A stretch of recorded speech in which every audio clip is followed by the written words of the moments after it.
Beberapa waktu ini lagi simpang siur apakah PPN akan naik ke 12% atau tetap di 11%. Yuk kita bahas apa dampaknya jika PPN naik ke 12%.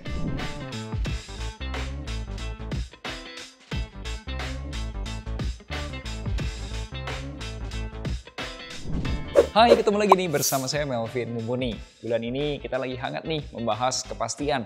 Apakah pemerintah jadi menaikkan tarif PPN 11% ke 12%?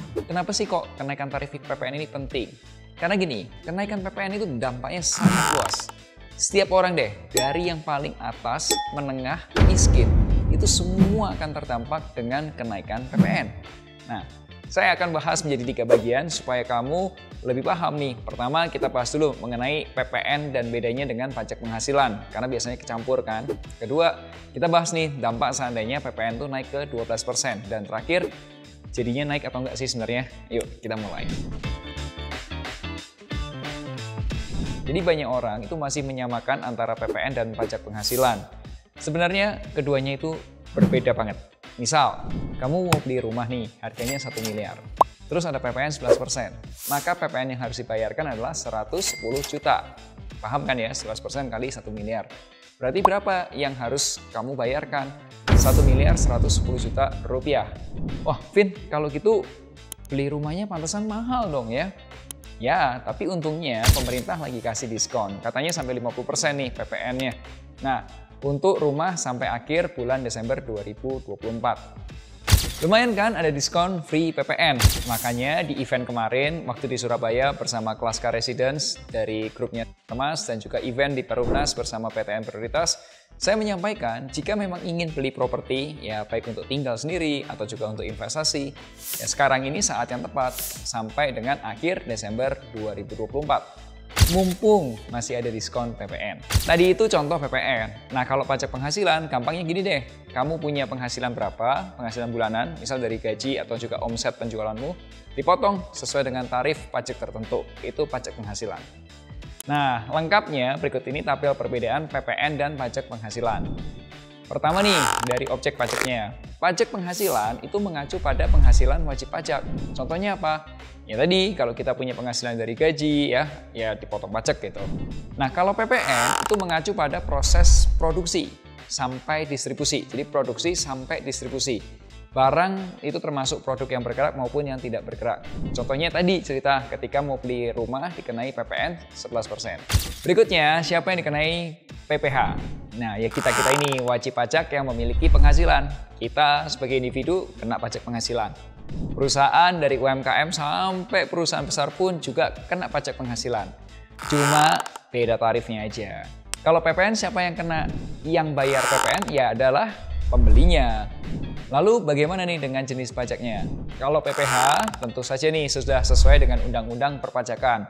Mulai dari pasal 21, 22, 23, 25, dan juga 29. Itu mengatur wajib pajak penghasilan mulai dari individu sampai perusahaan. Nah, bagaimana dengan jenis pajak PPN? PPN itu mengenal pajak masuk dan pajak keluar. Contoh gini, developer properti. Itu mengenal pajak masuk dan pajak keluar. Developer properti mendapat pajak masuk PPN saat membeli barang dari produsen. Contohnya apa? Ya beli semen, ya beli cat, ya beli atap baja ringan untuk bikin rumahnya. Nah, developer properti mendapatkan pajak keluar PPN itu dari mana? Dari orang-orang yang beli propertinya. Terakhir, bagaimana dengan tarif pajaknya? Kalau pajak penghasilan, yaitu sesuai dengan aturan perpajakannya. Contoh, kalau pajak penghasilan, kita sebagai individu nih, itu sifatnya progresif. Range-nya berapa? Range-nya dari 5% sampai 35%, sesuai dengan besaran penghasilan. Lalu bagaimana kalau dengan tarif PPN? Itu dia yang kita bahas. Dulu 10%, sekarang udah 11%. Ke depan ada wacana naik jadi 12%. Gimana? Udah paham belum bedanya pajak penghasilan, PPh, dan pajak pertambahan nilai PPN? Kalau kamu udah paham, boleh kasih like-nya dulu dong. Thank you ya. Yuk kita lanjut ke bagian kedua. Jika kamu perhatikan perbedaan PPh dan PPN, ada bagian yang namanya PPN masuk dan PPN keluar. Contoh deh gini. Misal kita beli baju di toko atau di department store. Coba kamu bayangkan. Bagaimana proses dari kain itu sampai jadi baju, sampai dibeli sama kita. Pertama, pabrik kain itu jual kain ke pabrik baju kan. Kain yang awalnya harganya Rp10.000 setelah dikenai PPN jadinya berapa? 11.100 ya. Kemudian dari pabrik baju jual barang yang sama ke toko baju itu dengan PPN lagi jadinya berapa? 12.321. Terakhir dari toko baju ke pembeli misal pun kena PPN jadinya berapa? 13.676. Coba bayangkan ya, dengan PPN 11% aja yang awalnya bahan baku itu 10.000 sampai ke tangan customer terakhir itu 13.676. Nah, gimana kalau PPN itu naik dari 11% ke 12%? Ya harganya pasti naik semua lah, dari atas sampai bawah tuh kena semua dong 12%-nya. Ya, siapa bilang kita sebagai pembeli terakhir nggak terdampak? Sekarang ini masih banyak diskusi sih, apakah PPN itu jadi naik atau enggak. Tapi melansir dari kompas.com, PPN 12% itu tetap akan berlaku mulai dari 1 Januari 2025. Hanya untuk barang mewah. Tarif 11% tetap berlaku untuk masyarakat kita.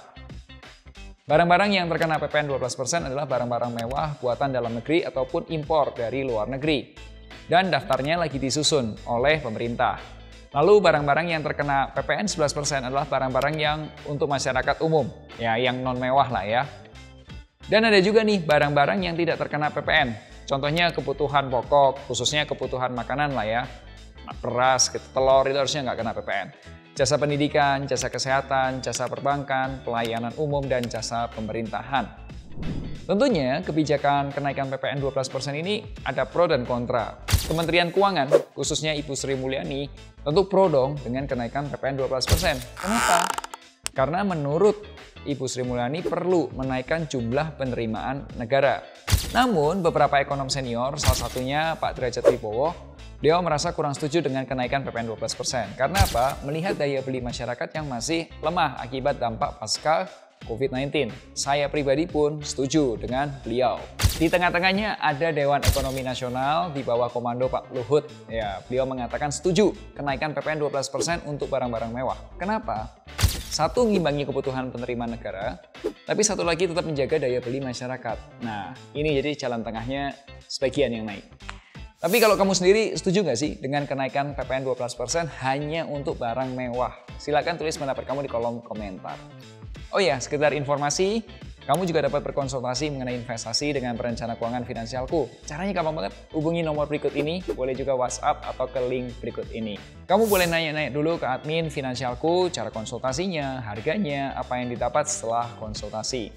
So, ingat selalu, hargai kerja kerasmu, share kalau kamu suka video ini. Sampai jumpa di Melek Finansial hari Rabu depan. Akhir kata, make a plan and get your financial dreams come true. Tonton juga playlist investasi.